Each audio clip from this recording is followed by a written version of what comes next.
For more than 45 years, Dr. Richard Vere Shanklin III was a distinguished name in the field of engineering, contributing his expertise across numerous organizations, states, and countries.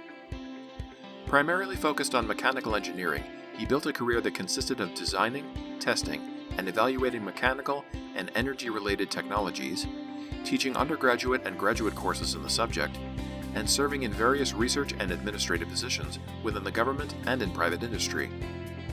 Prior to his passing in 2018 at the age of 80, Dr. Shanklin had been a successful consultant in the industry since his official retirement in 1995. Born in Brooklyn, New York, and raised in Bluefield and Huntington, West Virginia, Dr. Shanklin was interested in how things worked from a young age.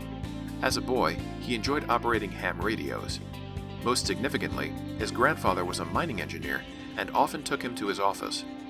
Greatly admiring his grandfather, he naturally wanted to follow in his footsteps.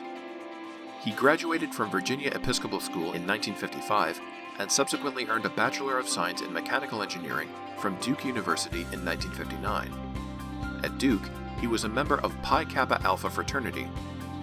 Dr. Shanklin continued his higher education at the University of Tennessee, where he obtained a Master of Science and a Doctor of Philosophy and Mechanical Engineering in 1966 and 1971, respectively.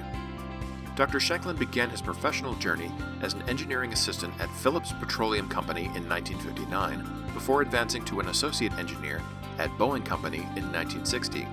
He then served as a design engineer at Arrow Inc. within the Arnold Air Force Station in Tennessee from 1962 to 1964. He excelled in the role of chief engineer at J.B. Dixon Associates Incorporated from 1967 to 1970, and then shifted his focus to academia by becoming an associate professor of mechanical engineering technology at Nashville State Technical Institute from 1971 to 1972. He followed up this appointment by relocating to the University of Tennessee, where he served as an assistant professor from 1972 to 1973.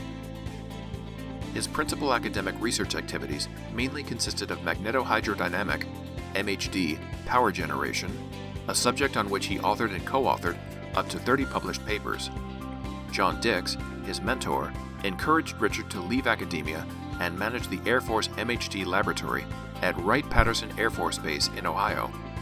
In addition, Dr. Shanklin found success as a senior scientist at Systems Research Laboratories, part of the Department of Energy, DOE, the director of the MHD division of the Energy Research and Development Administration.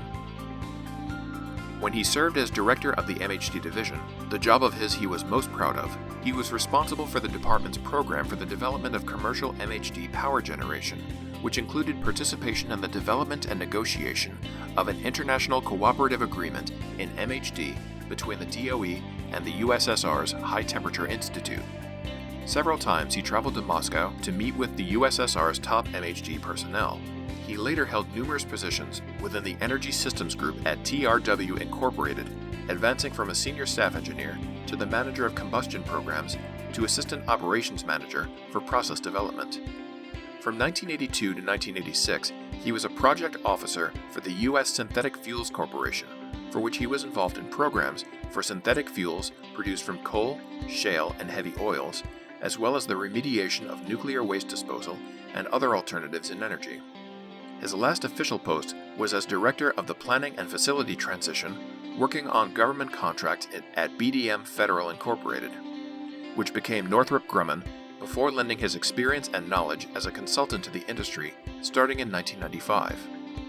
Distinguished in his career, Dr. Shanklin was elected to the University of Tennessee's Scientific Research Society in 1972, received the George Westinghouse Silver Medal of Eminent Achievement for his work in magnetohydrodynamic power generations by the American Society of Mechanical Engineers in 1976, and recognized Special Achievement Awards from the Energy Research and Development Administration in 1976 and 1977. During the later years of his career, he was listed in Who's Who in America and Who's Who in Engineering. In 1979, he was an invited lecturer in MHD by the Royal Swedish Academy of Engineering Sciences at its Advanced Energy Conversion Symposium held in Stockholm, Sweden. Moreover, he was made a life member of the American Society of Mechanical Engineers in 1997 and held memberships within the Cosmos Club of Washington, D.C., the Black Tie Society, and Sigma Xi.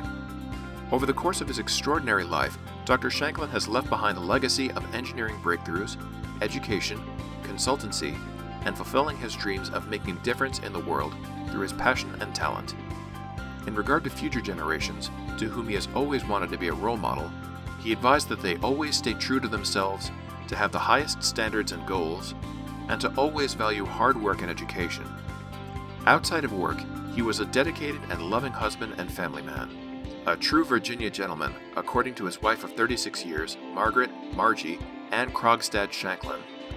He enjoyed playing classical arrangements on the piano, reading, international travel, and spending time with his 2 daughters, Carolyn Shanklin Payne and Anne Shanklin Swindle, and 5 grandchildren, Ryan Swindle, Emily Weaver, Sarah Payne, Michael Payne, and Scott Payne. His family also has fond memories of Dr. Shanklin's first wife, Linda Rubendahl Shanklin.